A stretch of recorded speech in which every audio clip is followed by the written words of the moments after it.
pessoal, tudo bem? Vamos lá para mais uma aula. Estamos na semana 11, né, pessoal? Vai ser a nossa aula do dia 27 de maio, tá? Pessoal, e o que eu preparei para essa aula? Vocês se recordam que eu passei a matéria, essa que está aparecendo na tela aí, resistividade. Passei os exercícios, vocês fizeram, entregaram, mas surgiu uma dúvida de um aluno com relação a unidades, tá?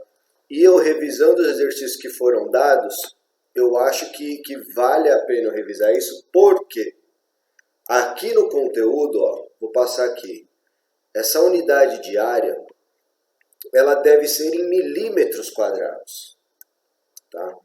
E no conteúdo que eu tinha passado no dia dessa matéria, ela estava em, se eu não me engano, em centímetros quadrados.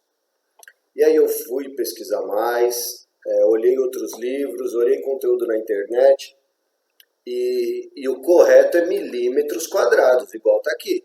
Tá alterado, tá? Não estava milímetros quadrados. Então eu vou postar essa matéria novamente. Por quê? Porque na prova que vocês vão fazer na V2, tem 2 exercícios, tá, sobre resistividade. Tá? Então, ou seja, são 20% da prova.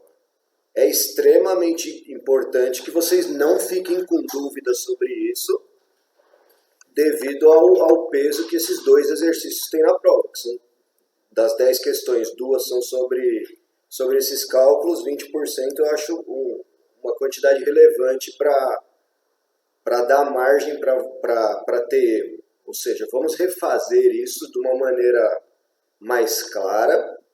Tá? Depois desse, a hora que acabar meu vídeo, vocês vão ver que vai começar um outro vídeo que também explica o cálculo de resistividade. Vocês vão ver lá nesse outro vídeo também que a unidade correta é milímetro quadrado. Tá? Então, vou deixar aqui mais 3 exercícios, muito semelhante ao da prova e muito semelhante ao do vídeo. Do vídeo, acredito que será idêntico. Tá? Para vocês fazerem e postarem lá igual a gente sempre fez. Tá? Vale lembrar o quê?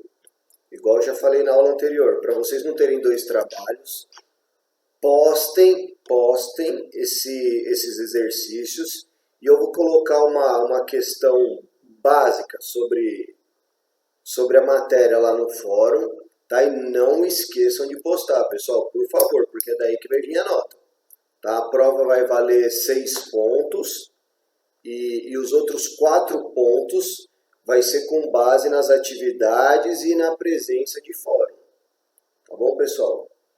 Então, basicamente é isso. É mais para revisar mesmo esses exercícios para que vocês não tenham dificuldade em realizá-los no dia da prova. Tá? Qualquer dúvida que vocês tiverem, pessoal, estou à disposição. Tá bom? Obrigado. Valeu. Olá, pessoal. Bem-vindos a mais um vídeo do canal Mundo da Elétrica. Nesse vídeo nós vamos falar sobre a segunda lei de Ohm, a lei que fala de resistência e resistividade nos condutores elétricos. A segunda lei de Ohm vem complementando aí a primeira lei de Ohm. A primeira lei de Ohm a gente já falou, vocês vão ver nesse vídeo que vai aparecer o link aí. A lei que relacionava tensão elétrica, corrente elétrica e resistência elétrica. Então, na primeira lei de Ohm a gente viu que essas 3 grandezas se relacionavam. Uma grandeza elétrica modificava a outra e isso foi expressado através de uma fórmula matemática. A segunda lei de Ohm ela vem falar sobre a questão da resistência elétrica e da resistividade elétrica nos condutores elétricos. Então, ela vai falar especificamente sobre a resistência. A resistência elétrica é a oposição à circulação de elétrons em um condutor. E essa resistência ela pode ser alterada devido a alguns fatores. Então, num condutor elétrico, a resistividade ela pode ser alterada de acordo com alguns fatores.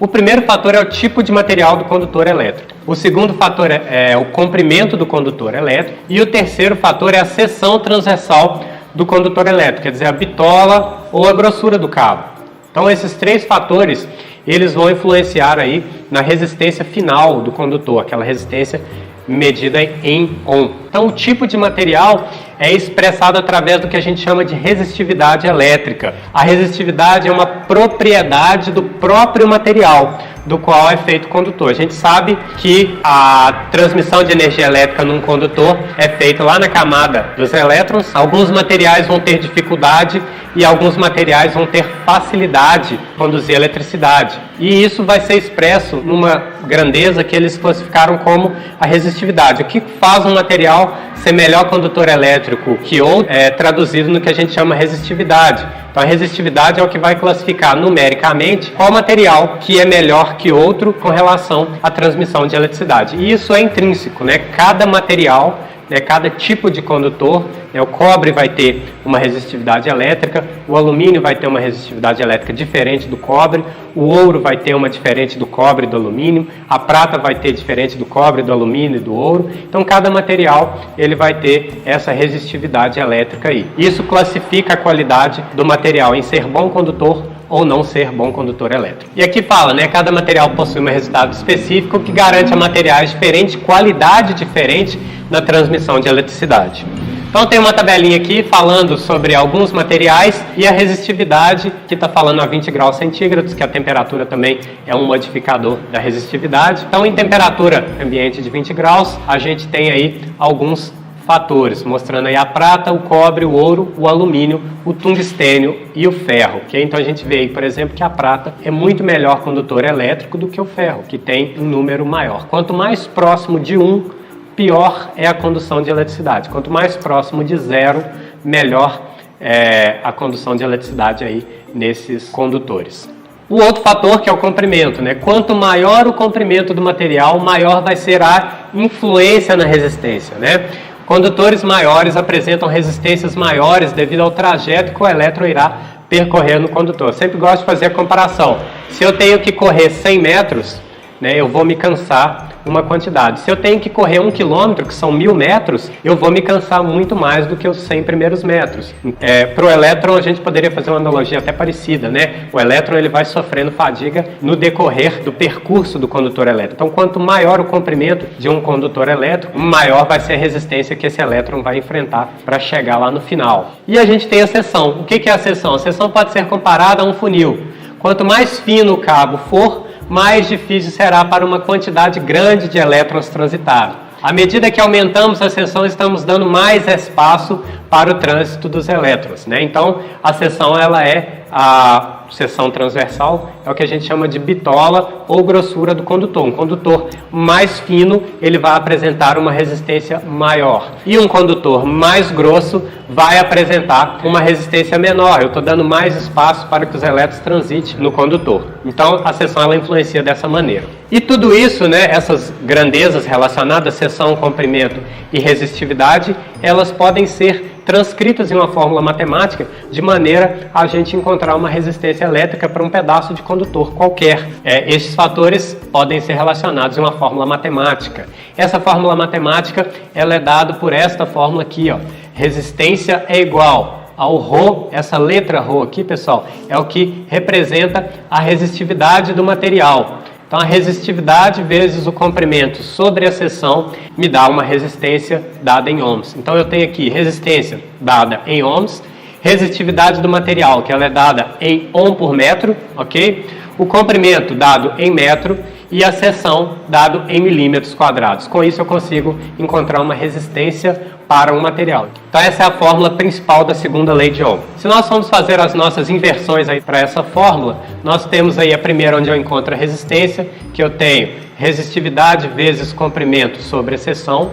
Eu também consigo encontrar o material se eu tiver resistência, seção e comprimento. Essa fórmula aqui ela me fala resistividade é igual a resistência vezes a seção sobre o comprimento. Nessa terceira fórmula eu consigo encontrar a seção de um material se eu tiver as outras três informações, que é o material, o comprimento e a resistência. Então essa fórmula ela me fala que seção é igual a resistividade vezes o comprimento sobre a resistência elétrica. E a última fórmula ali, eu consigo encontrar o comprimento de um cabo se eu tiver resistência, seção e eu souber esse material qual que ele é. Então nessa fórmula tem comprimento é igual a resistência vezes a seção sobre o material, ok? Sobre o ρ, a resistividade desse material. Com esta fórmula é possível descobrir resistência de um condutor sabendo seu material, seu comprimento e sua seção. Desde que eu tenha 3 das grandezas, eu vou conseguir encontrar uma quarta, sendo ela resistência, resistividade que se traduz no material, comprimento ou a seção. Então eu vou dar um exemplo aqui prático, né, de como que a gente faz um cálculo aí para encontrar a resistência. Qual a resistência de um resistor de cobre com um comprimento de 3.300 metros e uma seção transversal de 2,5 milímetros? Esse é um exercício hipotético, dificilmente a gente vai ter um resistor de cobre com todo esse tamanho. Mas vamos aos cálculos e vamos descobrir a resistência desse resistor. Então, 3.300 metros, o material é cobre e a seção transversal é 2,5 milímetros, ok? Já colocando na minha fórmula, eu vou ter aqui, ó, R é o valor que eu não tenho, que eu quero encontrar, coloquei uma interrogação.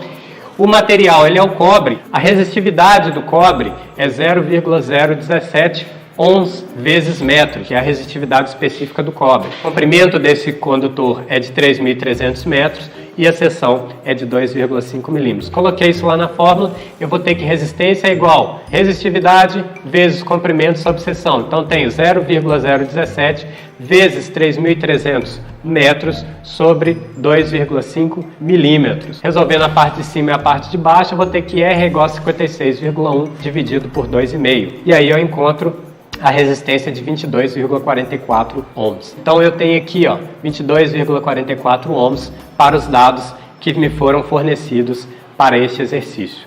Então, pessoal, é isso. Espero que tenham gostado desse vídeo que fala sobre a segunda lei de Ohm. Se tiver curtido, dá aí um joinha para mim, clica no joinha, curte, comente, compartilhe para que mais pessoas tenham acesso ao conteúdo do mundo da elétrica e mais pessoas aí possam aprender eletricidade com a gente. Valeu!